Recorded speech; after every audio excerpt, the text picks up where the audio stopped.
Amigos, diputadas, diputados, senadores, senadoras, amigas, amigos todos. Me da mucho gusto tener esta reunión. Como lo mencionó Mario, parece que se hubiese convocado hoy por la mañana para reunirnos en este inicio de semana, luego de lo sucedido la semana pasada, el fin de semana. Pero no, es parte de una agenda que hemos venido llevando a cabo de manera conjunta con los coordinadores de los grupos parlamentarios del Congreso. Hemos llevado a cabo estas reuniones para tomar acuerdos, como lo mencionó Ricardo, con respecto a la autonomía, la independencia de poderes, pero buscando la unidad y el acuerdo en el propósito de cumplir con los compromisos que hicimos durante la campaña.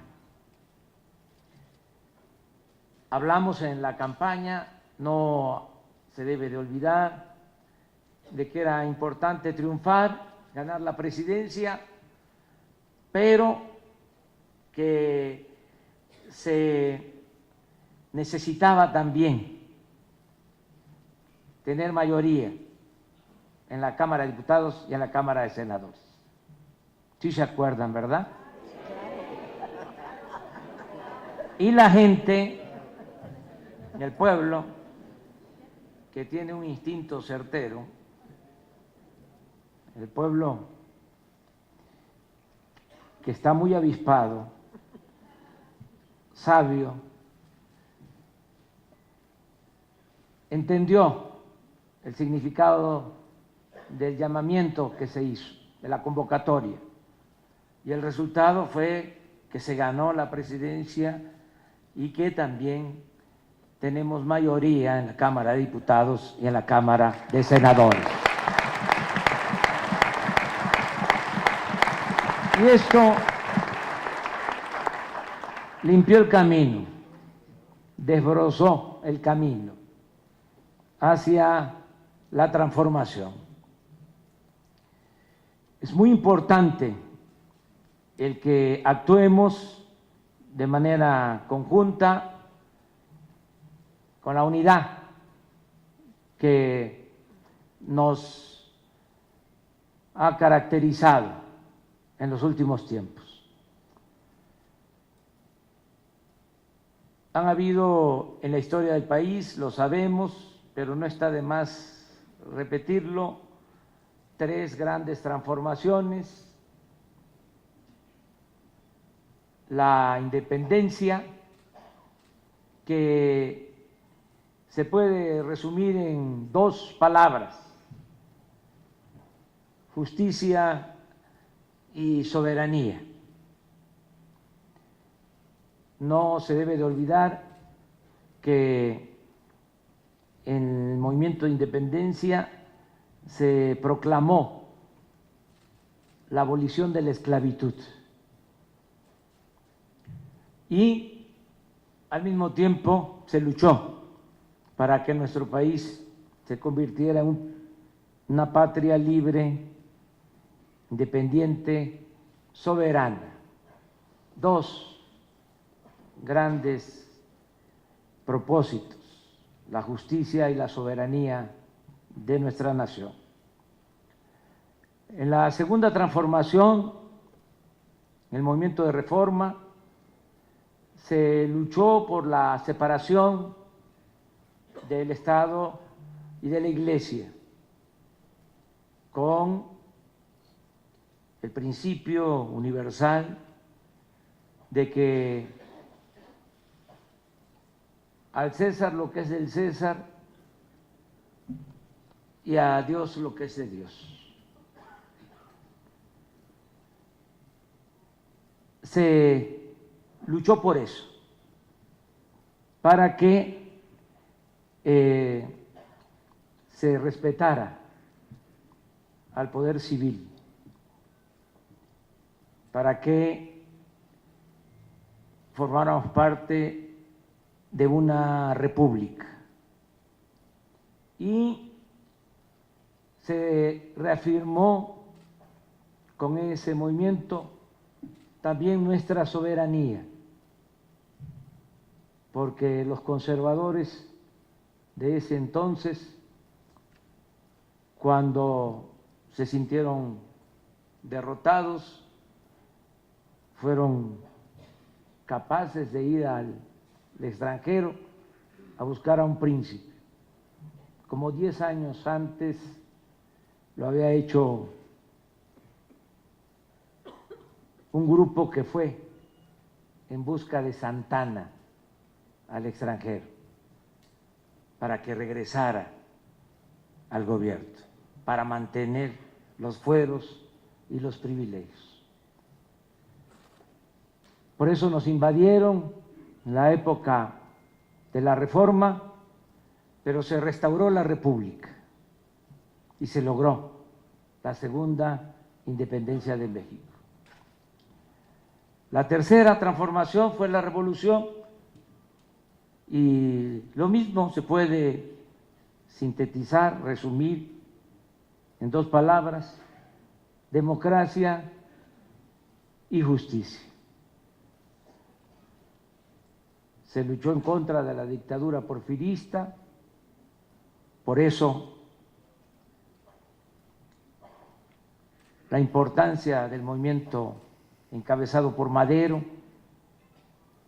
el lema del sufragio efectivo y la no reelección, y se luchó también por la justicia, porque había esclavitud en nuestro país. Fue un régimen antidemocrático y esclavista. Por eso la Revolución Mexicana, la tercera transformación. Nosotros nos hemos propuesto llevar a cabo la cuarta transformación, y es interesante poder definir con pocas palabras lo que buscamos. Y yo creo que podrían usarse muchas palabras, pero hay 2 que son centrales, palabras claves: honestidad y justicia.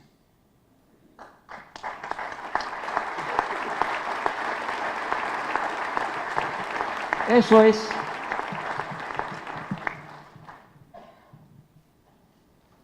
en lo fundamental la cuarta transformación. El que se pueda establecer la honestidad como forma de vida y como forma de gobierno, y que podamos hacer valer la justicia. Se acompaña de muchas otras cosas este movimiento. Tiene que ver con las libertades, tiene que ver también con la democracia, tiene que ver con la defensa de nuestra soberanía, pero en lo esencial es honestidad y justicia.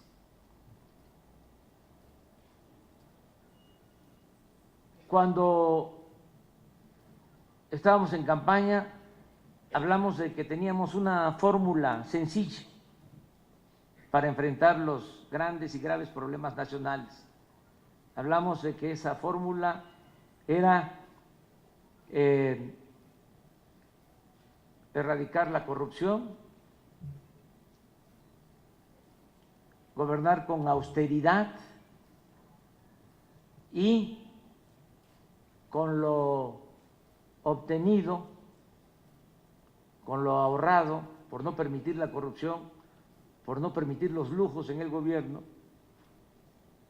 impulsar el desarrollo del país, financiar el desarrollo del país. Pues esa es la fórmula. Cero corrupción, cero impunidad, gobierno austero para impulsar el desarrollo de México. Y para esto necesitamos ajustar el marco legal. Después de cada transformación, lo comentaba hace unos días, se aprobaron constituciones. Después de la independencia se aprobó la primera Constitución Federal de 1824.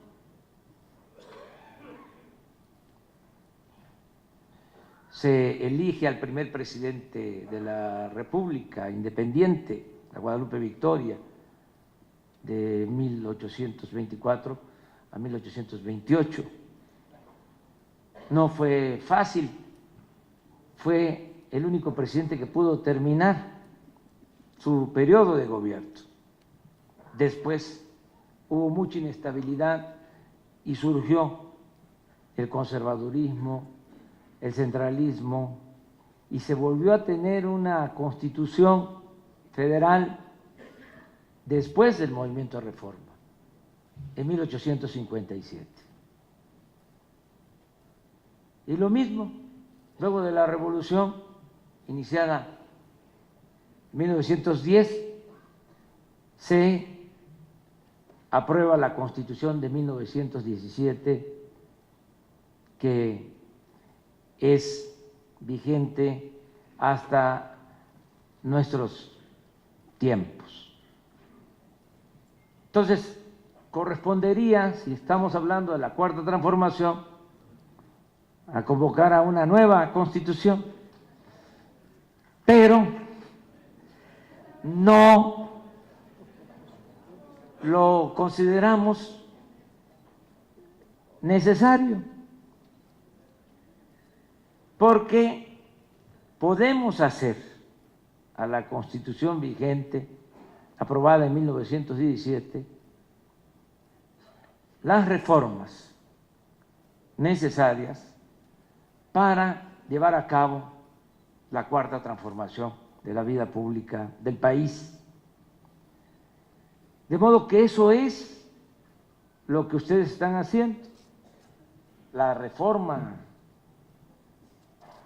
a la Constitución para ajustarla a las nuevas circunstancias, a los nuevos tiempos. No es una nueva Constitución, es una gran reforma legislativa de mucho contenido y profundidad, porque se está planteando combatir la corrupción y se va a ajustar el marco legal a ese propósito. Qué inexplicable resulta, o a lo mejor qué explicable es el que no se considere hasta ahora como delito grave la corrupción. ¿Qué fue lo que sucedió durante tanto tiempo? ¿Qué hicieron los legisladores? En un país donde impera la corrupción, no se considera delito grave la corrupción. Según estudios recientes, y es una vergüenza hasta decirlo, México ocupa el lugar 135 en corrupción. En una encuesta, en un sondeo que llevó a cabo en 176 países Transparencia Internacional. De 176 países, ocupamos el lugar 135 en corrupción. Entonces, es un gran cambio el que empecemos por reformar la Constitución en este aspecto para que se combata la corrupción, se acabe con la corrupción, se erradique la corrupción, este cáncer que está destruyendo a nuestro país.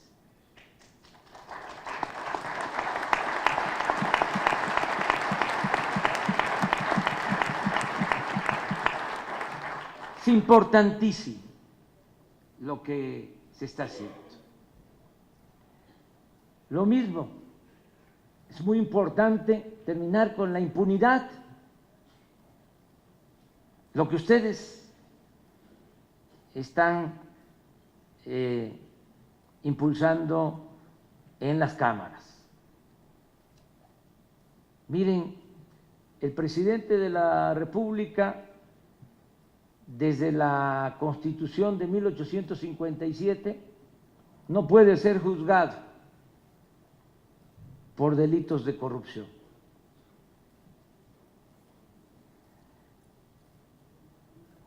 En la Constitución de 1917, que tuvo cambios importantísimos, sobre todo en el terreno de lo social, porque ahí se establece, entre otras cosas, la jornada mínima de 8 horas, ahí se establece el salario mínimo, ahí se establece el derecho de los campesinos a la tierra, se establece el dominio de la nación sobre los recursos naturales, una constitución de avanzada, la más importante en su tiempo. Pues en esa constitución no se modificó lo de la decisión de mantener la impunidad legal en el caso del presidente de la República. En ese entonces era el artículo 103 y se modificó para quitarle de que el presidente de la República podía ser juzgado, decía la Constitución de 1857, solo por los delitos electorales y por traición a la patria. Y los constituyentes del 17 le quitaron los delitos electorales y le dejaron traición a la patria. Solo traición a la patria. Qué importante es que ahora se le va a quitar la impunidad al presidente, que el presidente va a poder ser juzgado por cualquier delito, puede ser juzgado, va a ser juzgado por el delito que cometa cualquier ciudadano. Se acaban los fueros, se acaban los privilegios.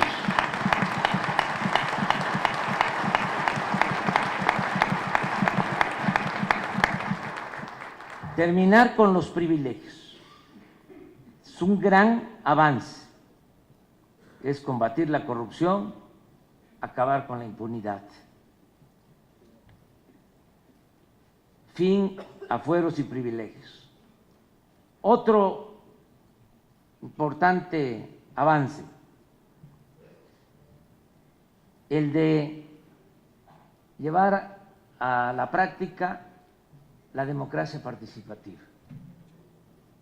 La democracia tiene dos vertientes, o debe de comprenderse como democracia representativa, la que hace posible que el pueblo elija a sus gobernantes, y la democracia participativa, que es la que permite al pueblo mantener su poder soberano, en la idea de que el poder dimana del pueblo y se instituye para su beneficio, y el pueblo pone y el pueblo quita.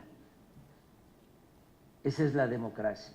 No es, se eligió a los diputados, a los senadores, al presidente por un periodo, y si actúan mal se les tiene que soportar. No, en la democracia participativa hay consulta, es un método democrático el estarle consultando al pueblo, como el referéndum, como el plebiscito. Esto es lo que ustedes están proponiendo. Primero, que se pueda aplicar el principio de la revocación del mandato. Lo ofrecimos en campaña, lo vamos a cumplir, para que no estén inventando cosas de que va a haber reelección, que ahora con las consultas nos vamos a quedar más de 6 años. No, no solo no nos vamos a quedar más de 6 años, nos vamos a someter al juicio popular dentro de 3 años.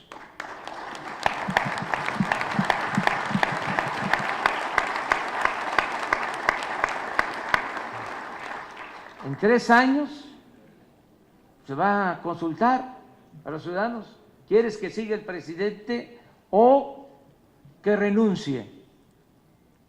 Porque esa es la democracia. El pueblo pone, el pueblo quita.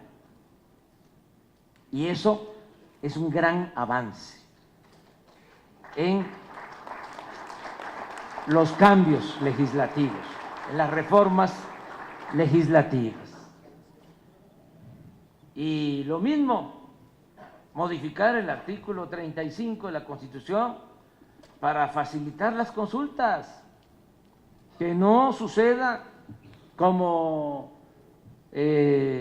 lo padecimos cuando la llamada reforma energética, que se reunieron las firmas para que se le consultara a los ciudadanos y al final se declaró improcedente por los candados que tiene el artículo 35.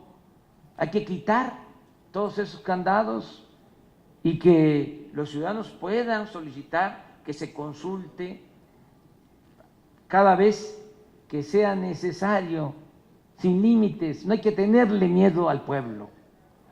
El pueblo no es tonto. Tonto es el que piensa que el pueblo es tonto. Por eso se enojan mucho.